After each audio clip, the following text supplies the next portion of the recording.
చూడండి, ఈరోజు సండే కదా, మేమైతే మటన్ తెచ్చుకున్నాము. ఇది ఆల్రెడీ నేను ఆవగాయలు వేసి పెట్టుకున్నాను. దాంట్లో వచ్చిన వాటర్ ఇది. ఈ వాటర్ని కూడా మనం కూరలో వేసుకోవచ్చు, వేస్ట్ చేయకుండా. చూడండి, ఇప్పుడు నేను కర్రీ చేసుకుంటున్నాను. ఆయిల్ హీట్ ఎక్కింది.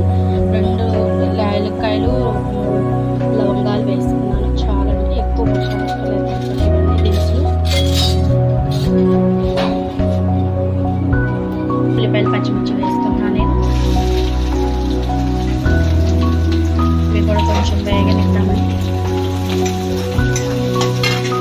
చూడండి, ఉల్లిపాయలు అయితే వేగాయి కదా, ఇప్పుడు మనం అల్లం పేస్ట్ వేసుకున్నాము.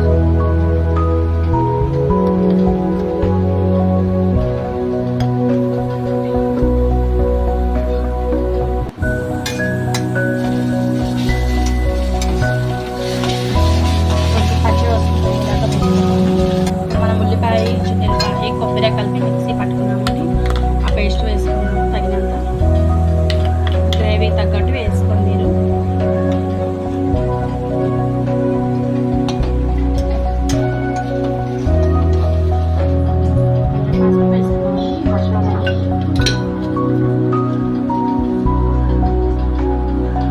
ఉప్పు కూడా వేస్తున్నాను.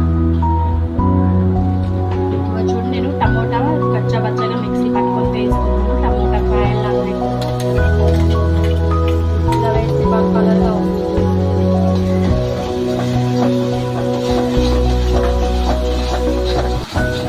చూడండి, కారం కూడా వేసుకున్నాను. తగినంత వేసుకొని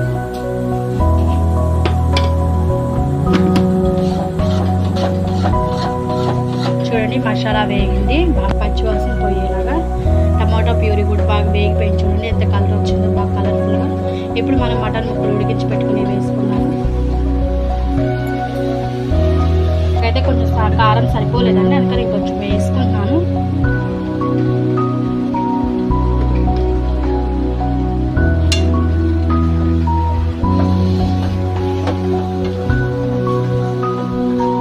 అన్ని కూర అయితే అయిపోయింది. కొంచెం గరం మసాలా వేసుకున్నాను. చేతితో వేసుకుంటే పలుచగా బాగా పడుతుంది.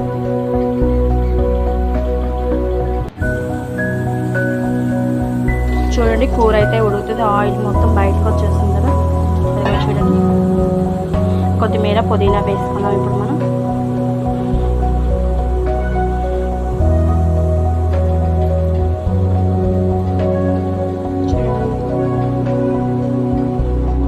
మటన్ కర్రీ చాలా బాగుంటుంది, టేస్టీగా.